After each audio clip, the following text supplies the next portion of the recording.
Who is the Buddha? What did the Buddha have to express on contentment, on this amazing truth that the Buddha shared called Tendel? Buddha nature. Would Rinpoche be so kind as to share with us what we are to understand from the statement that all sentient beings possess the Buddha nature, shunyata, and in English, emptiness? Is there a shortcut to Nirvana? I'm grateful for the fact that I am doing what I am doing right now, and it's all thanks to the education system. But then again, there was a lot of battles that I personally had to go through to get at where I am at.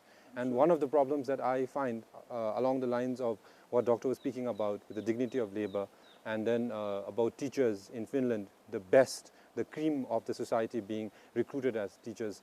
I feel that our education system in a way doesn't really prepare us for, there is no career counseling as well. I mean, like about what I can be later on. And I feel that also in a way tends to affect, because by the time I reach class 10 or 12, and if I don't qualify for a government school and if my parents cannot afford my education outside, then I am kind of compelled to go and find a job, which is an injustice to me because I am not doing what I want to do. But more importantly, it creates a bigger discontent situation where if I'm a service provider, then the people who are availing the services are not getting good service.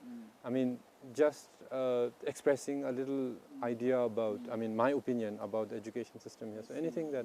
The last thing I would see as very important is it possible to create a very strong and high quality vocational training system in Bhutan, as I was mentioning, as it exists, for instance, in Switzerland and Germany? Because I don't think that is even a goal that one should wish to attain, that everybody becomes university graduates, because so many things have to be done by hand, you know?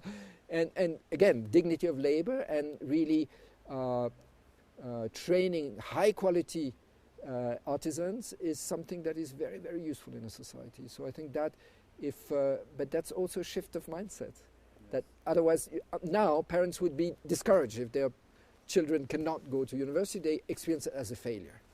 You know, so how can we change that so that people can be proud? My son is best carpenter ever, the best joiner, whatever, you know, and is proud of it, you know. And a call to care, I hope, is doing that in a sense, because we are starting from kindergarten.